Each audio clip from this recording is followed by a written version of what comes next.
Dr. Hovind, I love your doctoral thesis. I've torn it to pieces with house and gaffle.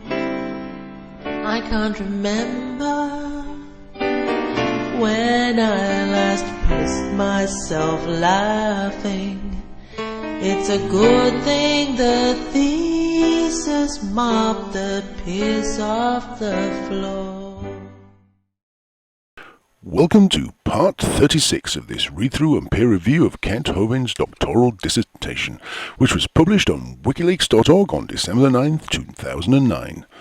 If you have not yet seen the first episodes in this series, then I recommend that you go back and see those first, as in this episode I will start off exactly where I left off in the last. In the last episode, Kent told us about how Hollywood tends to portray preachers as immoral and doing evil deeds. Personally, I found that somewhat ironic. He continues along that line in this episode. You will never see the truth in the Hollywood movies about Christianity. Well, Kent, there's two things about that. The first being that you rarely see truth in anything done by Hollywood. Secondly, movies about Christianity tend to be somewhat boring, and boring movies don't make any money. That's why they tend to be so low budget. When you get out of prison for tax fraud, why not look up Kirk Cameron and ask him about Christian movies? But anyway, there is a deliberate war being waged against religion in general, and Christianity in particular.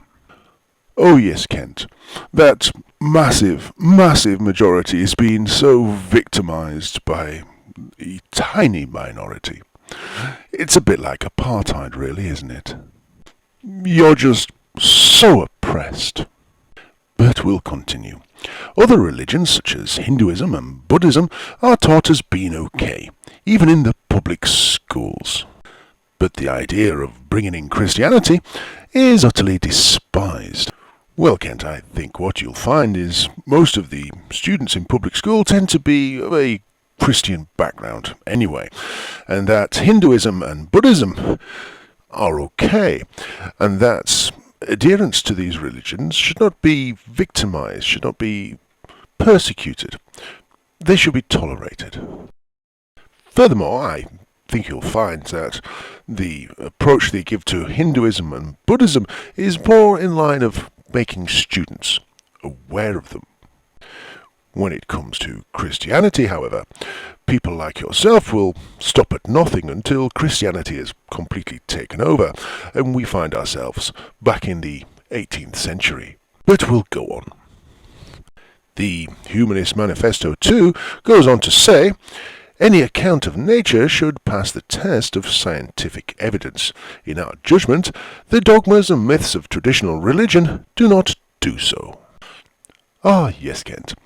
Let me just pause for a moment and put my soft gloves back on.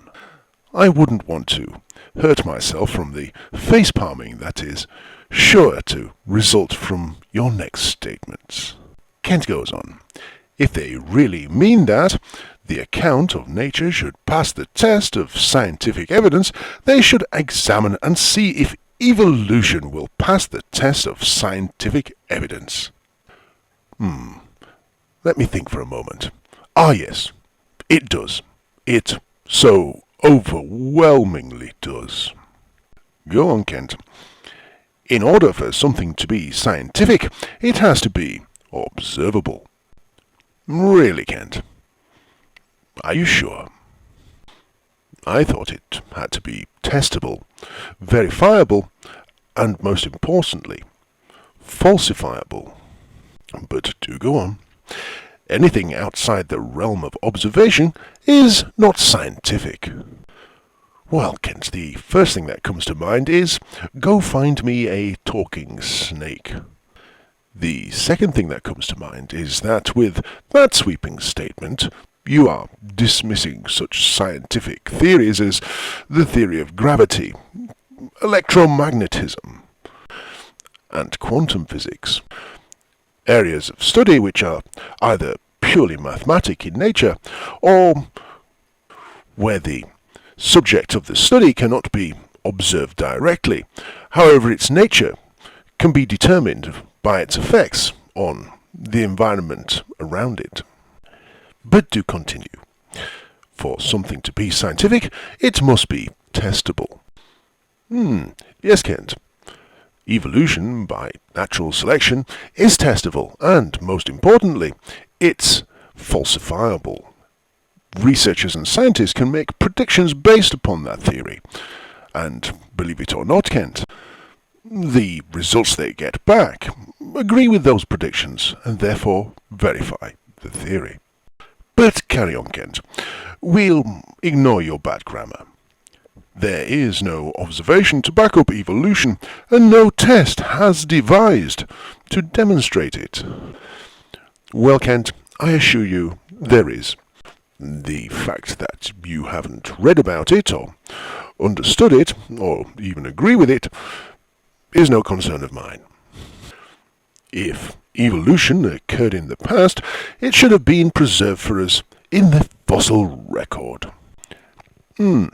It did, Kent, and it has, Kent. It so assuredly has. Carry on, Kent, in your broken English. We have trillion of fossils, yet we have absolutely no evidence of evolution occurring in the past. And would you like to take time to justify that statement? No, you wouldn't. Because you can't, can you, Kent? But I'll let you finish. There is nothing going on in the present that gives evidence of evolution. Not even Nylonase and swine flu? Bird flu? How about antibiotic-resistant bacteria? You know, superbugs. Strains of common bacterial diseases that have over time become resistant to the antibiotics that we've been throwing at them for all these years. But carry on, Kent. Stephen Jay Gould and Niles Eldredge, two famous evolutionists, said at the higher level of evolutionary transition between basic morphological designs, gradualism has always been in trouble, though it remains the official position of most Western evolutionists. Smooth intermediates between basic kinds are almost impossible to construct. Even in thought experiments, there is certainly no evidence for them in the fossil record. Curious mosaics like Archaeopteryx do not count. And yes, Kent, are you going to put that into context for us? Are you going to explain that these two scientists who absolutely undoubtedly advocate evolution by natural selection are actually explaining about Archaeopteryx? Are you going to explain that they're talking about punctuated equilibrium, which is a specific aspect of the theory of evolution? The idea behind punctuated equilibrium is that a species will remain relatively unchanged while ever its environment and its environmental conditions also remain unchanged. However, if these conditions should change, if the organism in question finds itself in a different environment, then it will rapidly adapt to fit these new conditions, and you may find yourself with a completely new species. You see, Kent, while many scientists may argue about the nuances in the mechanisms for evolution, you won't find any of them that actually argue against evolution.